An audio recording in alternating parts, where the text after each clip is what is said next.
आज तक अपराध की दुनिया में सिर्फ पुरुषों का बोलबाला रहा है, फिर चाहे वह कितना भी भयंकर अपराध क्यों न हो। लेकिन आज हम आपको अपराध की दुनिया में पुरुषों की कहानी नहीं दिखाएंगे। आज हम आपको दिखाएंगे उन महिलाओं की कहानी जिन्होंने अपने समय में आतंक मचा रखा था, जो खूबसूरत तो थी ही, साथ ही अपराध की दुनिया की महारानी भी रही हैं। कुछ ऐसी महिलाएं जिनके कारनामे सुनकर पुरुष भी कांप उठते थे। सबसे पहले बात करेंगे शोभा अय्यर की। द मिस्टीरियस गैंग क्वीन कहा जाता था उनको। शोभा ने दक्षिण भारत में, खासकर तमिलनाडु में अपराध की दुनिया शुरू की थी। तमिलनाडु में उनकी मर्जी के बगैर एक पत्ता भी नहीं हिलता था। हालांकि शोभा को राजनीतिक संरक्षण भी मिला हुआ था, तो वहीं उनका संबंध लिट्टी जैसे आतंकी संगठनों से भी जुड़ा हुआ था। कहा जाता है कि कभी लोगों ने शोभा को नहीं देखा और ना ही पुलिस के पास शोभा की असली तस्वीर है, लेकिन इसका अंदाजा इसी बात से लगाया जा सकता है कि शोभा के खिलाफ रेड कॉर्नर नोटिस भी जारी हो चुका है।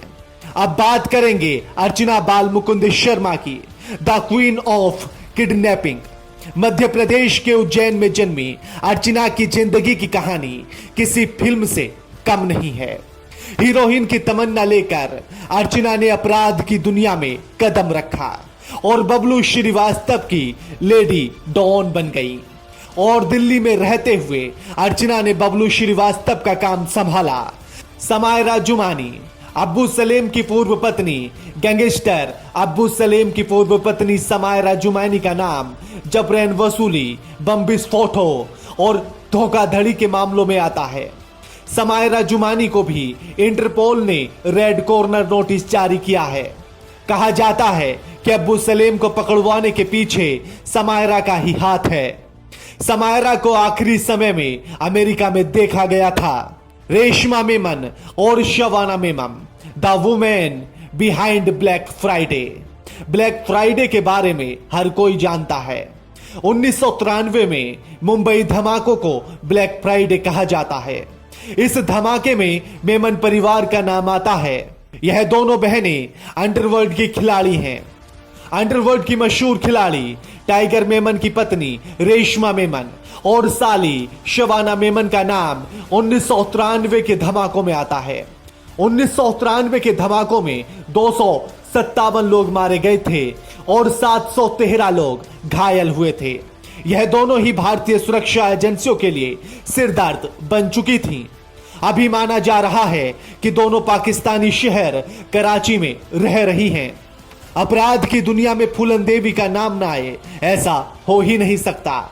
18 साल की उम्र में बंदूक उठाने वाली फूलन देवी की डाकू बनने के पीछे एक भयानक कहानी है। दरअसल फूलन देवी के गांव के कुछ ठाकुरों ने उनके साथ सामूहिक बलात्कार किया और उनको मरने के लिए छोड़ दिया गया, जिसके बाद फूलन देवी ने बदला लेने के लिए जुर्म की दुनिया में कदम रखा और बन गई खतरनाक महिला डकैत।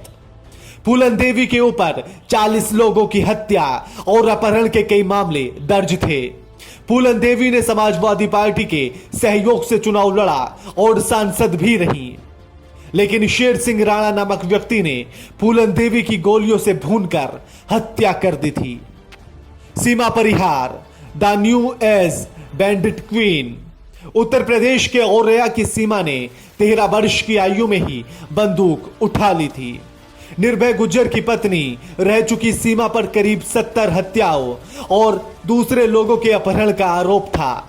जिस समय सीमा ने कानपुर पुलिस के सामने आत्मसमर्पण किया, उस समय भी सीमा पर हत्या के 29 मुकदमे चल रहे थे। सीमा परिहार फिल्मों में भी नजर आ चुकी हैं और बिग बॉस में हिस्सा लेकर टीवी स्क्रीन पर भी छा चुकी हैं। रुबीना सियाराज सैयद। रुबीना छोटा शकील की प्रेमिका रह चुकी है। बेहद खूबसूरत रुबीना ने काया के माध्यम से असरदार लोगों तक अपनी पहुंच बनाई और छोटा शकील की गैंग को भी संभाला। रुबीना छोटा शकील के लोगों को भोजन, हथियार और पैसा मुहैया कराती थी और जो जेल में बंद थे उनके लिए भी हथियारों का प्रबंध कराती थी। काफी समय से रुबीना की कोई खबर नहीं है, लेकिन कहा जाता है कि छोटा शकील के साथ पाकिस्तान में छिपी है। संतोखबेन जडेजा, गॉड मदर। संतोखबेन की कहानी भी अजीब है।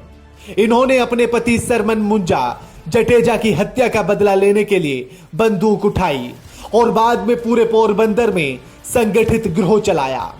संतोखबेन को पहली महिला माफिया डॉन माना जाता है और इलाके में संतोखबेन की धार गॉड मदर जैसी थी, जो कमजोर लोगों की मदद करती थी। संतोखबेन पर 14 लोगों की हत्या का आरोप था। 1989 के शबाना आजमी के द्वारा अभिनीत फिल्म गॉड मदर संतोखबेन पर ही बनी है, जिसे नेशनल अवार्ड भी मिल चुका है। गुजरात के राज्य विधानसभा में कुतिया निर्वाचन क्षेत्र पोरबंदर से वर्ष 1989 में विधायक चुने गए मेहर समाज की पहली महिला बनी, लेकिन बलात्कारियों को पनाह देने के बाद उनकी इमेज खराब हो गई। संतोखबेन की 21 मार्च सन 2011 को हार्ट अटैक की वजह से मौत हो गई। फिर मिलेंगे ऐसी ही दिलचस्प और हकीकत कहानियों के साथ। Bureau report, coverage 18। Press the bell icon on the YouTube app and never miss another update.